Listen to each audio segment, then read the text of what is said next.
What's up, everyone? This is Xavier, your host, and welcome to the 210 Stockyard. Welcome back to another episode of the 210 Stockyard. I'm Xavier, your host. This is my face again, and yes, I'm wearing the same thing I wore the last episode. And next to me is my co-host, Cody, aka the voice of Boyce. That's me. What's up, everybody? And in the background, once again, we've got our guy in the chair, Richard. And now it's time to shout out one of our sponsors, the Otaku Cafe, located in San Antonio, Texas. The Otaku Cafe is San Antonio's #1 anime shop and arcade. Stop in, nerd out. All right, guys, so week 3 has come and gone, and yes, we lost again, but a lot of positives came out of this game. In fact, Much I'm better game. I'm not even mad that we lost. I'm a little upset just because of how the ending was personally, Okay. but from comparative to the first two games, I'm in the same boat. I'm not really Yeah. mad at all. I think it was so much better this game than the last two. So it's progress. It's progress. Definitely, yeah. Much different team out the gate, so let's go ahead and get into it. Let's take a look at some of the film here. Alrighty.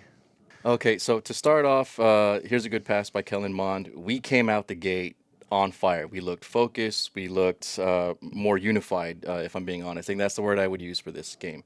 Brahmas came out unified. Now, yes, Wade Phillips was sick again.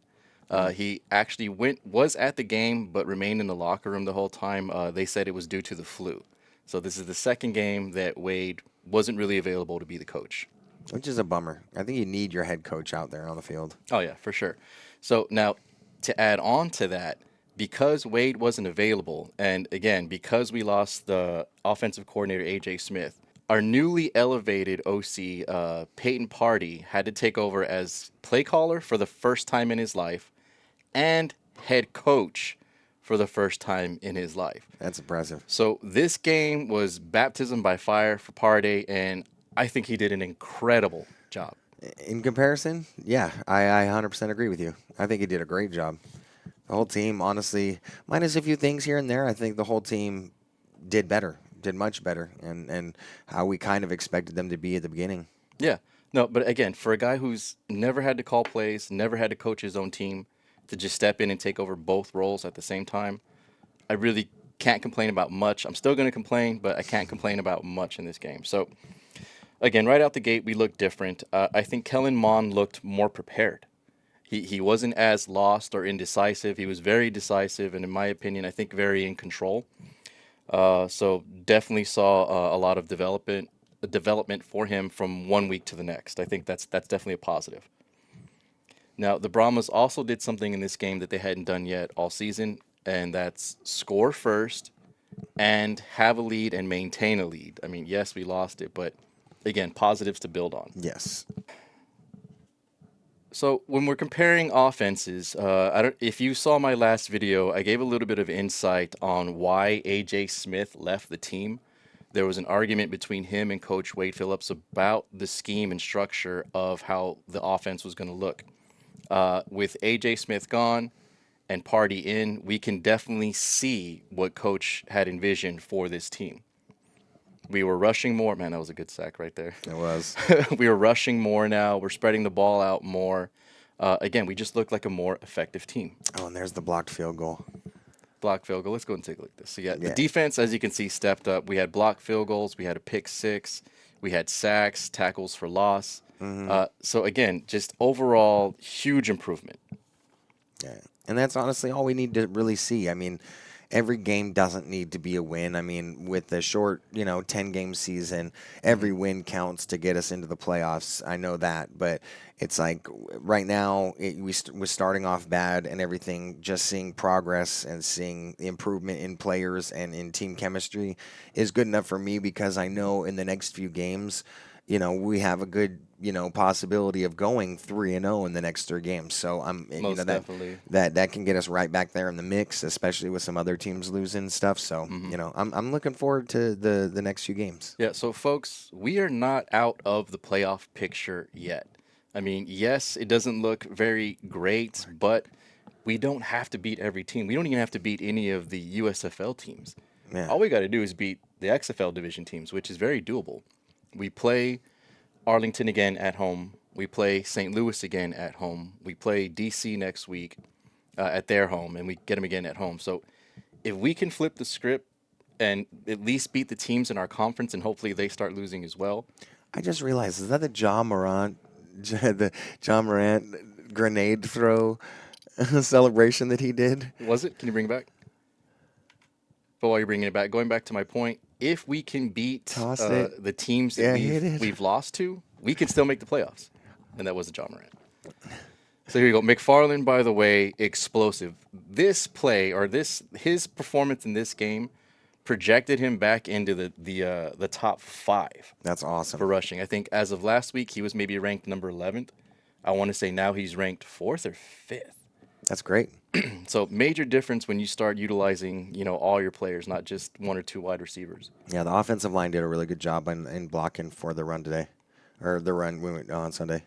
Destroying, despite what happened with the final kick, I think did great. He made Agreed. 2 from 30 plus, 1 from 55. He did have a good game. We'll talk about the final kick later. Now, what I will say with this game, with as much positives as we have, the one thing we still need to do, which is why I believe we lost, penalties. Penalties. Yeah, we're still the most penalized team in the league. Kind of a bad stat. For the first 2 games, we averaged 7 penalties a game. We had 7 by the first half in this game. Not good. No, not good. And most of those penalties resulted in Michigan staying in the game or being able to score like they did here. It was, if we wouldn't have had that penalty, they would have had a field goal or have turned the ball over. The thing I noticed about this play as well, and they utilized this play like 3 or 4 more times, and every single time they went straight for the running back and left the quarterback wide open to run it in. And I think it was even on the 2-point conversion for that play and the touchdown. They almost ran the exact same play, and both times they would have lit up the running back if they would have passed or handed it to the running back. But each time they went to the quarterback, I was just really hoping somebody would have lit up the quarterback right there too. Yeah, no, Michigan at least with Bryce Perkins, the quarterback that's their backup. He's better at that, I guess, what do you call it, a draw play? Yeah. Where you fake the handoff to the running back, but you keep it. It's quarterback keep. That was very effective for them. I do hope that the Brahmas look at the film, see that, realize that, and make corrections, because I would hate to see this happen to us again. Yeah, I mean, if I were another team and I saw them fall for that like 3-4 times, I would definitely try that in the next game. Yeah, at least once to see if they fall for it again. Yeah, as good as the defense was and as much as they stepped up, they still bit on every play, and that definitely hurt us. It just annoyed me that I noticed it. You know what I mean? And that I was like, I shouldn't be noticing this. You know what? Can we actually bring up the footage of when Etling goes out? Even though this was a penalty, like it was a hard hit, I can't help but want to look at this because he basically got laid out. Here we go. Boom. Mosley, dude, flatlines him. He's flat. I know. And that's he got up and got out of there, which was good. But yeah, no, I'm glad he didn't get severely hurt. He was out of the game, and I think he's going to be out for a while. He's got a concussion. But this is what I'm talking about, the intensity of the defense, going after the quarterback, going after the ball. Even though it was a penalty, they still played tough and mean the whole game. Yeah, that was such a crazy hit. So, Bob Euchre, or is that too old of a reference? I don't even know that. Bob used to have compilation videos of hard hits. Maybe I'll do that. I'll work on a hard hit video short for this week because UFL hard hits. Dude, there was a lot of hard hits in this game. He's just laying there dying in the background. Mm-hmm. It's beautiful. I don't condone violence. Don't condone violence, But I'm not telling, all right, kids, I'm not telling you to knock the shit out of the guy you're playing. But if you do, I don't know. Yeah, this isn't Vince McMahon's XFL. This is the Rocks, okay? Where Destroying would have had Destroying on his jersey. And another hard hit right there, by the way. Even though it was a catch, slow to get up, like, we're making you pay. And that's what I like about the defense. Like, if you make your plays, so be it, but you're going to pay for it. Boom. There it is. You want to make that catch again? Don't come through here. Love it. What gets more people? What's going to get more people in these audiences? Winning. Winning. But, I mean, as long as, if we're going to lose, another big hit. He saw him slow to get up there. But if they bite, runs it in like we were talking about. Yeah. But yeah, winning games is obviously going to get more people, to watch and in the stands. But if we lose, I'm okay with losing like this in a very competitive, heated game. And in fact, this was the game of the week. It was a fun game to watch. Yeah. And also, I mean, just to kind of go back just a few seconds, publicity. I think winning helps, for the teams and their Yeah. specific market. But before the season started, I didn't see much advertising for the UFL. I was hoping during the Super Bowl there would have been a few commercials. I was hoping I during think the Fox had playoffs. one. Yeah, it's just I feel like if they spent a little bit more money on advertisements and putting the word out there about the teams in their markets and different places, I think it would get more people because anytime I'm wearing a shirt or a jersey, I always get at least one person like asking me like who's that or what's that, and it's like you Oh, it's live the in San Brahmas, yeah. Antonio, like how do you not know the Brahmas? But then at the same time I get it, it's like not everybody knows about it. So I think getting the word out there a little bit more in the markets of the teams, I think could get some more butts in the seat. Yeah, But no, definitely marketing has good touchdown. And McFarland, the running back with the catch. I love that. Did the Brahmas have any planned fiesta events to get some notice? No, they're doing a sale that I'll mention, I guess, at the end. Just remind me, but not a specific Fiesta event. They do have a Fiesta medal. It's of Wade Phillips with his like little feet dangling when you shake it. If you're a season ticket holder like we are, you get the medal for free. If not, you got to buy it, and I have no idea how much it costs, if I'm being honest. But there was a play earlier that we didn't say or discuss, but it was Kellen Mond actually using his legs. He scrambled, ran forward for a first down, and that's something else that I was waiting to see from him. Because in college, he is, and still is a dual threat quarterback. I just didn't see that element of his game yet until this game. And now we're going to pause for a quick smoke break. Here you go. This episode, once again, is sponsored by HighGardenDelivers.com. HighGarden is San Antonio's premier online cannabis dispensary. They have everything for your smoke needs, from flower to vapes, pre-rolls, and gummies. Check out HighGardenDelivers.com. Now, the bad thing with this game, and I may have said it already earlier, the thing that's killing us is penalties. you did. For there's Mond again, that's what I'm talking about. See, tough. running. Like, he didn't even slide. He lowered the shoulder, got the first down. That's what I want to see in my quarterback. So, I don't want to see that. Yeah, that one made my heart leap out of my chest when I watched that one because I was like, oh, there's a pick six. And then when he slowed down, I was like, he dropped it. Thank you, he dropped it because that Yeah. should have been a pick six. Yeah, Easy. could have been, but yeah, should have been, but yeah. No, but Mond still had a better game. Like, that's a tough throw too. Throwing into like triple coverage, still making John Trey making the catch. So yeah. John Trey's great. Oh, batted down. But no, glad that he's using his legs. Glad that he showed more toughness. That was a bad snap. But again, the one thing that we can't allow are the penalties. Every single penalty that we had or the Brahmas had at this game sustained a drive for Michigan or killed a drive for us. And that's a game killer. It's game killer, game changer. It's the reason why we lost. I'm not blaming Destroying for missing a field goal because he should have never even been in that situation to have to make that field goal. Agreed. If we would have had less penalties, we would have had more scores. We would have won the game. Clean up the penalties, guys. This right here. That was our pick Jordan six. Williams, pick six. Get out of the way. That was a bad block, but it still worked out. And you could see he's already winded by the end of this run. But good job, Jordan Williams, man. I think he was my defensive player of the game. This guy had a lot of tackles for loss. Obviously, the pick six. That brought us right back into it. Yeah, I don't know if he was involved in the block field goal either, but kept us in it. So again, This man's not meant to run the whole field for us. no, he's not. No, not at all. No, so defense again stepped up, just clean up the penalties, man. If it's any takeaway that I can get from this game, it's clean up the penalties. Go over some of the plays that you guys been having issues with. Try not to hold. Simple stuff. Simple stuff. All right, so let's go over the stats. So after 3 weeks, San Antonio has moved up to the number 3 spot in rushing. That's good. We actually average 5.4 yards per rush, which is still pretty good.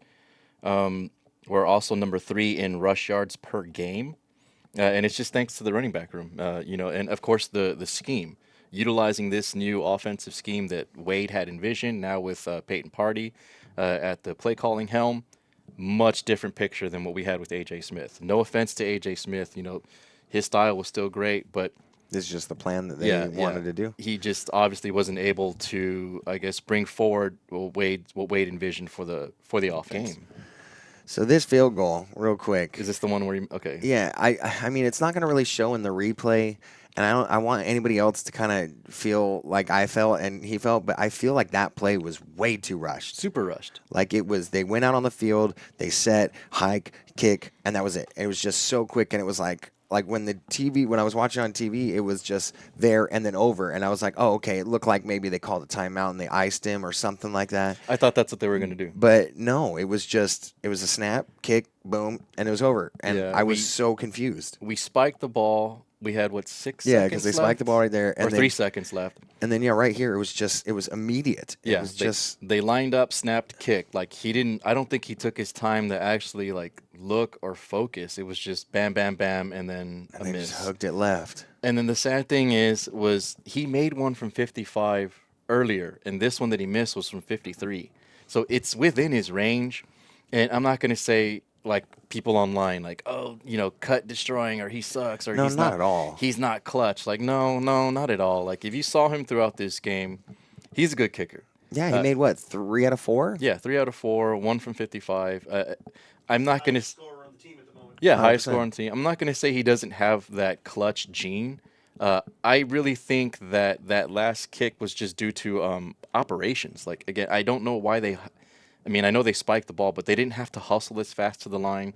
They didn't have to snap it as quick to the line. Yeah. You had time for him to actually focus and try to make that kick. So it was just weird. It really was. But, I mean, I wouldn't say, I mean, with the UFL, unless somebody is royally messing up, or if he had missed 3 or 4 in a row or something, then, maybe consider pulling him aside or, putting someone else in for the time being. But the UFL is so short and such a unique opportunity for these players. I think cutting them, despite the fact if they were doing just terrible, is not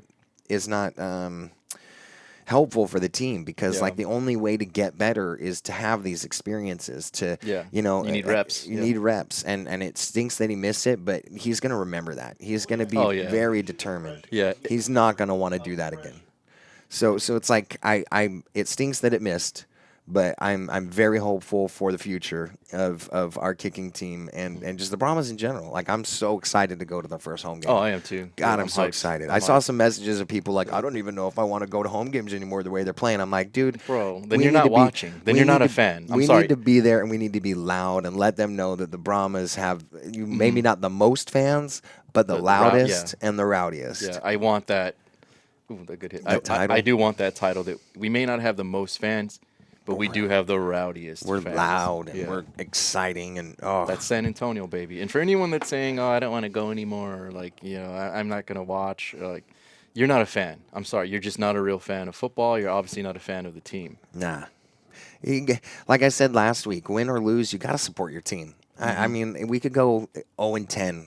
And at the end of the season, I'll be disappointed, but I'm going to be looking forward to next season. Absolutely. I don't care, man. I love football. And again, with the way it's structured right now, we do still have a chance to make the playoffs. Like I said, we just have to beat the teams in our division.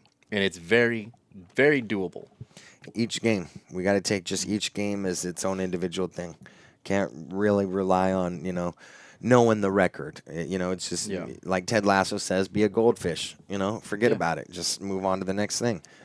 Shout out to Ted Lasso, and I guess for random shout out to one of my favorite TV shows, Shorzy. You guys have got to set the tone, and they definitely did it this game. I hope they keep doing it for the remainder of the season. 100%. I'm excited. Yeah, and I guess just to kind of close out with the kicking or the special teams stat-wise, we are still number 1 in punts, meaning Brad Wing is the best punter in the UFL. He's got the furthest kicks. And though Destroying again missed his last field goal, with his performance in this game, he moved up to number 3. He's now the number 3 field goal kicker in the league. Okay. So, good job, D. So, here's a picture of the league standings after week 3. We've got DC at number 1 because they're the only undefeated team. I personally don't think Birmingham should be ranked at number 2. I would either put Arlington or St. Louis there.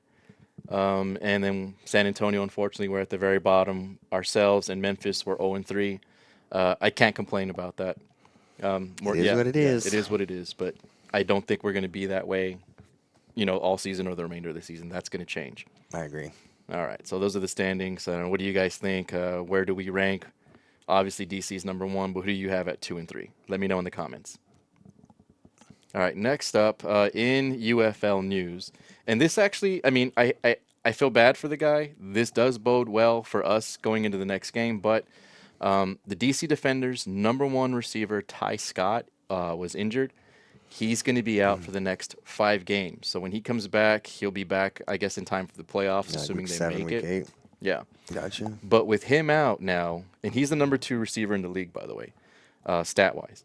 But with him out, they're going to have to, I guess, utilize different wide receivers or a different scheme, which may bode well for the Brahmas when we play them. So, Hopefully. And I hate to say, all right, we have an advantage now because they don't have their number 1 receiver. But I'm being honest, it does, I guess, help us out. So, but it's nothing you wish for. It's just it's something that happens, and it's like, okay, well, now the game has changed. They don't have their best receivers, so hopefully our defenders can, utilize that and just do really well, and we can take advantage of an unfortunate circumstance. Yeah. I do anticipate them utilizing their run game more for the next game. They do have Abram Smith, and I can't remember their other running back, but they do have good running backs. So we just got to keep an eye out on the rush that they're going to present.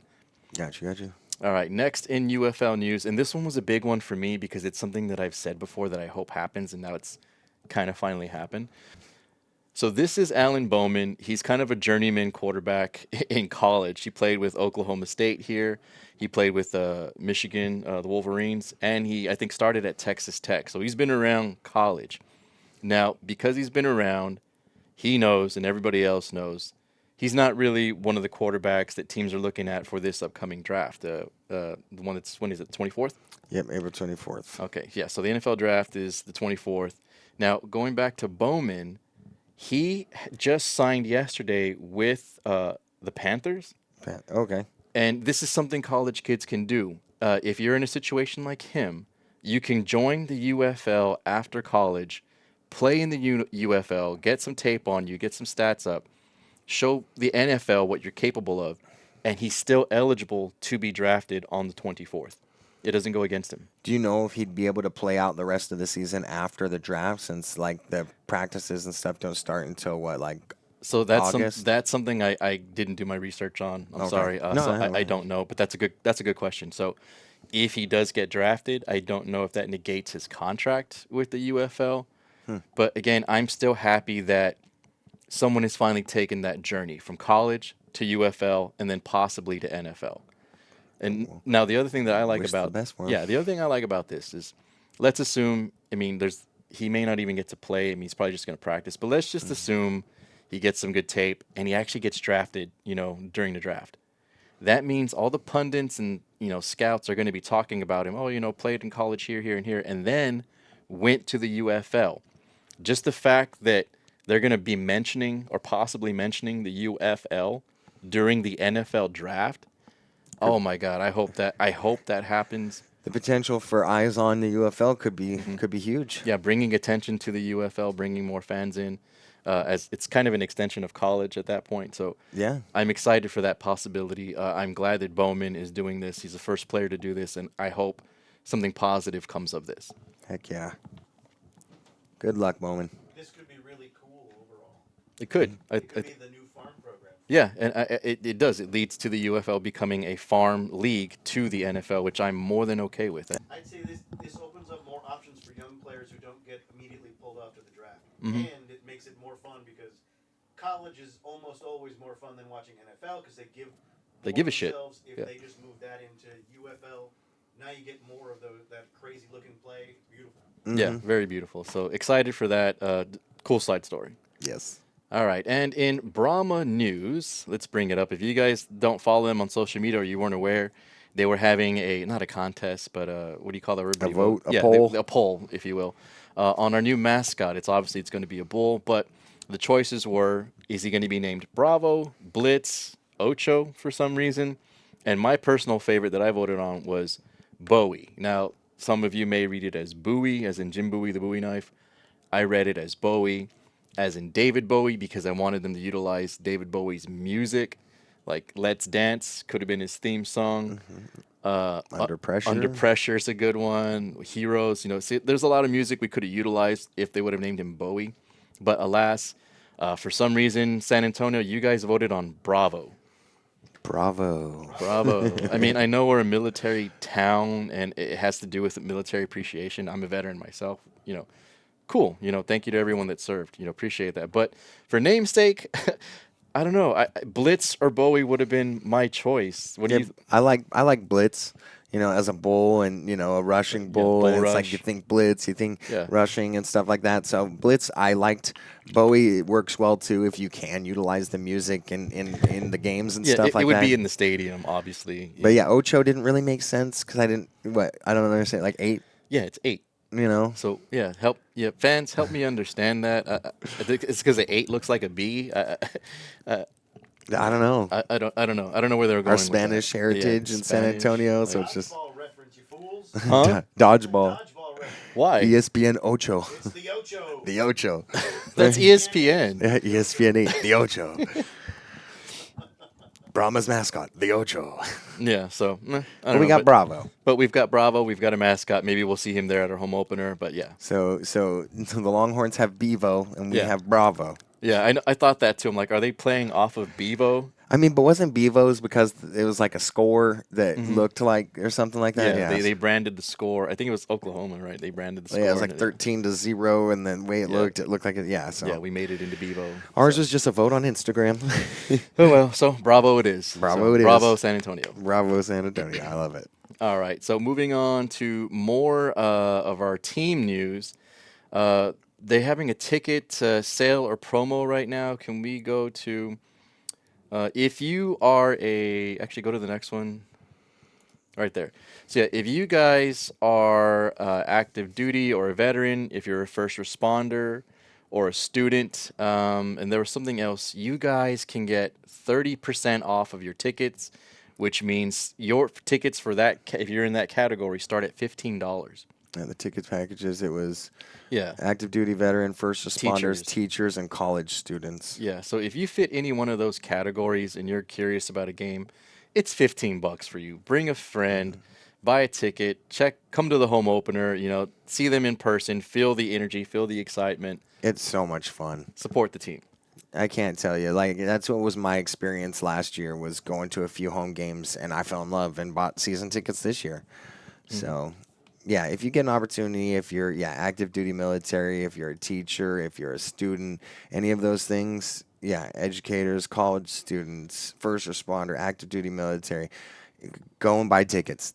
Yeah. The best time is right now. If you have one of the days off, I mean, it's cheaper to go to a Brahmas game right now than it is to go and see Minecraft or see a movie. So Very go to a true. Brahmas game. Yeah, very true. Go to a and if you, Brahmas game. and instead of being loud in the damn Minecraft movie, Be loud at the stadium. Be loud at the stadium. Heck yeah. Yeah, and don't throw popcorn. Yeah. Don't throw popcorn. So overall, again, great progress for the week. Yes, we lost, but again, I'm not mad. I'm not even down about it. I'm actually pretty happy because I think it just shows where we're headed. Yep. And I can't wait to see the next performance. I can't wait to see what we do next. So, Agreed. thoughts? No, and that's my thoughts exactly as well. Like, the first 2 games were a bummer. We didn't really get much to see and everything like that. And then we made a switch in the coaching staff, and it showed. Like, I'm not saying that was the key, but it's like when changes happen and you see a change in the direction going positively for the team, it just shows excitement. So, like, yes, there was a loss. Yes, there were some few things that were like, I could work on the penalties and whatnot. But for the most part, I'm excited. I'm excited to see the next game and how we come out. So, Yeah, when everybody's on the same page on offense, and you could just tell they exciting. were clicking, they were confident, they were unified. They set the tone. I'm just looking forward to the rest of the games, man. Guy on the couch, what do you got? If that's how they look after a midweek OC change, I look forward to it. That's the thing A too. midweek. Okay, AJ Smith quit on a Wednesday. And then so Thursday you've got a new game plan, new coordinator, and then you find out what Friday, Saturday that coach isn't going to be coaching. I mean, again, for such a short at notice and turnaround period, for them to just get well, dude, I don't even know how to say it. It was badass. Having a full week plus the extra half, from last week, I think should. Yeah, with a full week of preparation, I want to see and fuck it, I'll call it now. San Antonio's going to beat DC. Ooh. I said it. Ooh, hot takes, everybody. That's my hot take. That's my hot take. All right, my bad. Guy on the couch, you got anything else, Richard? No, we're all good. Me and Pikachu are done. All right. Well, that's this week's episode. Appreciate you guys watching. Like and subscribe if you haven't already. Hit the notification tab. That way you guys can be alerted anytime I post anything new. And as always, stay tuned for more of the 210 Stockyard. Horns forward, everybody. Horns forward. Bravo, Brahmas. Do you want me to say your last name? No. Discussion of your betting game. Oh. Well, I didn't hit any of my parlays last week. Ready? Always. And then HighGarden. Richard, are you in view? I can't see you behind me. Did you say same day delivery? I didn't. Did I? I thought you did. Want to do it again?